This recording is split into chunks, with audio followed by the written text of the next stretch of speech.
let me ask you this. You started running in 2020, and now, like, when you look at your splits and how you're running, it seems like you've been an athlete for a long time, but it seems like you've been running forever. So I'm curious, because a lot of people are getting into running, since Mark's been getting into a lot of running too. Do you remember your beginning stages of like starting runs and the difficulty, and maybe what are some concepts that you think people should try to keep in mind as they're trying to become better runners? I love this. I think the first thing I would say is to start slow and to just like build your foundation.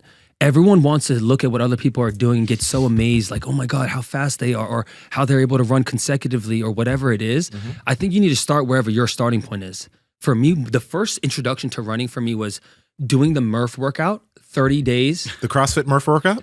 The 1 mile, 100 pull-ups, 100 pull-ups, 200 push-ups, 300 squats, 1 mile. I did that 30 days in a row. Wait, what? 30 days in a row. What the fuck? Why? Able to actually do it? Yeah, 30 days in a row. You didn't die? I didn't die. My body got so adapted. So what I did was, typically this workout's done with a 20-pound weighted vest, right? The CrossFit Someone game. just turned the podcast off. It's like, fuck this dude. Like, Jesus Christ. But I swear to God, so that was my introduction. Wow. And then I started to build off that. So if you think about the end of the month, in 30 days, you get 60 miles accumulated, right? 2 miles every day. That's very doable for most humans. The other, you know, the lifts and stuff, maybe not as much. 100 pull-ups, it's aggressive. You have to break it up. But the 2 miles, that was doable for me. And even though someone that wasn't a runner, I was an athlete. I was a trainer at the time, training different modalities. But that opened up my eyes. I'm like, oh shoot, I just did 60 miles, whatever the amount of pull-ups and push-ups and squats. And from that moment, I just used that as like my foundation. And I just slowly built it up from there. The next challenge I did was 2,000 jump ropes every day for 30 days. What do we talk about plyometrics? Plyometrics is one of the best things for runners because it's literally creating the exact simulation that you're gonna go do for your running. So those 60 days, I was able to accumulate 60 miles and then over 60,000 steps, 60,000 hops. And that really create this elasticity in my Achilles, my soleus, my gastro, my foot. That's where my strength came from my feet. Can I ask you a question real Yes. quick? Don't He's forget. got jacked tendons. Oh God, his feet His are feet. something. I wish we had a picture we could pull up during the podcast because those feet are wild. But Send a video to Andrew. oh yeah, please send that and let's pull it up. But don't lose your train of thought.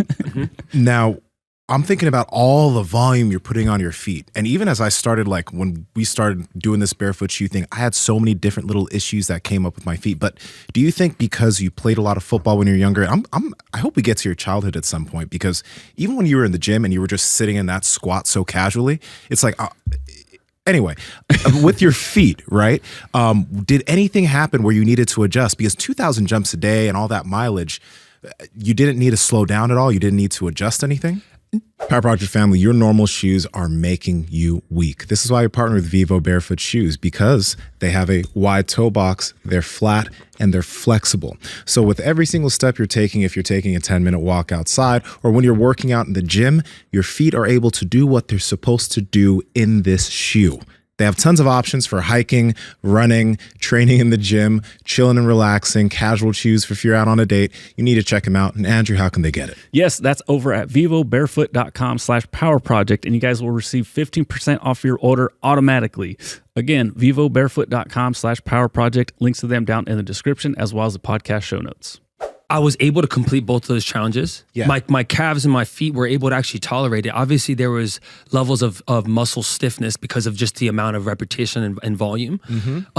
But I guess to answer your question, it didn't the change didn't happen until I actually started to run more.